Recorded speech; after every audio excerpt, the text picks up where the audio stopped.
ముందుగా అందరికీ నమస్కారం. ఓం శ్రీ భక్తి ప్రవాహానికి స్వాగతం సుస్వాగతం. నీతి కథా పర్వం. ఈరోజు మనం చెప్పుకోబోయే కథ ఇద్దరు మిత్రులు. ఒక రాజ్యానికి విజయేంద్రుడు అనే రాజు ఉండేవాడు. విజయేంద్రుడు చాలా కఠినాత్ముడు, నిరంకుశ, ఎవరు చెప్పినా వినడు.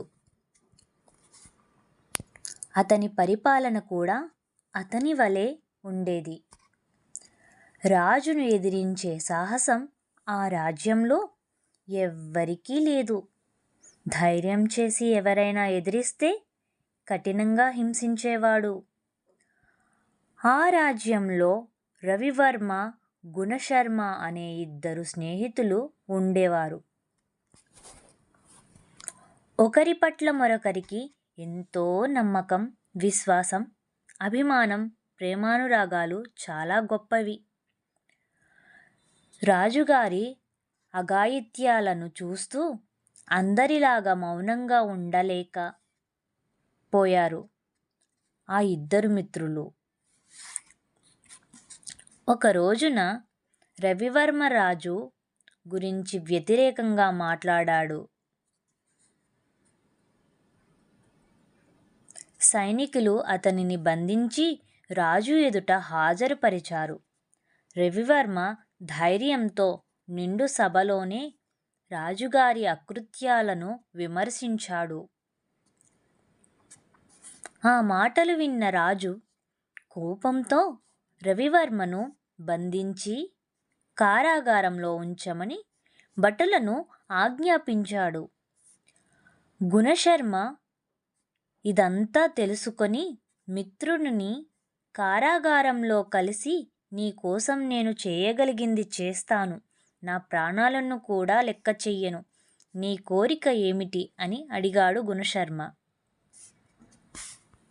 సంతోషంతో రవివర్మ, మిత్రమా, నేను మరణించేలోపు ఒక్కసారి నా తల్లి చెల్లిని చూసి వారికి ఏదైనా దారి చూపించి రావాలని ఉంది.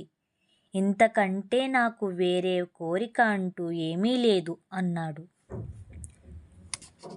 వెంటనే గుణశర్మ రాజు దగ్గరకు వెళ్ళి తన మిత్రుడి కోరిక తెలియజేసి, అతను వచ్చే వరకు నేను కారాగారంలో ఉంటాను, దయచేసి ఒక్కసారి విడుదల చెయ్యండి అని వేడుకున్నాడు.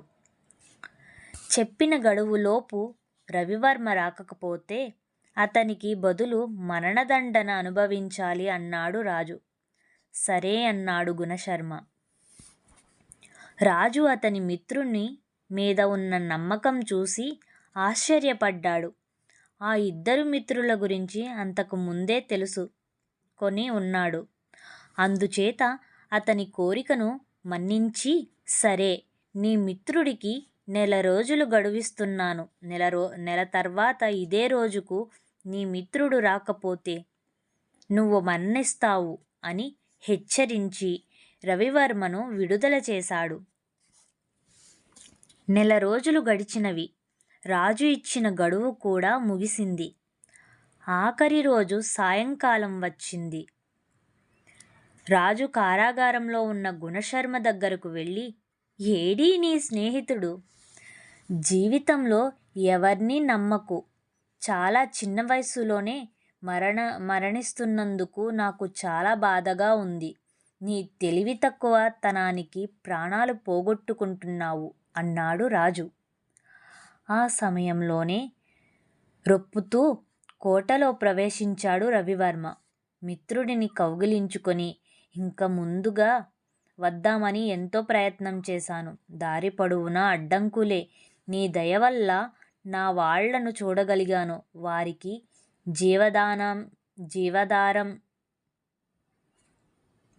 జీవనాధారం ఏర్పాటు చేశాను.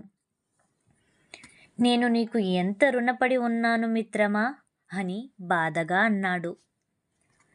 వారి ఇద్దరి మాటలు వింటున్న రాజుకు, వారి సైనికులకు హృదయాలు ద్రవించినవి. అప్పుడు రాజు, నా జీవితంలో ఇంత త్యాగబుద్ధి గల స్నేహితుల్ని చూడలేదు.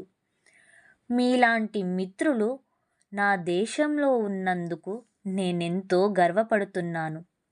ఈనాటి నుండి నేను కూడా ప్రజల యందు ప్రేమానురాగాలతో ఉంటాను అని రాజు ఇద్దరినీ విడుదల చేశాడు.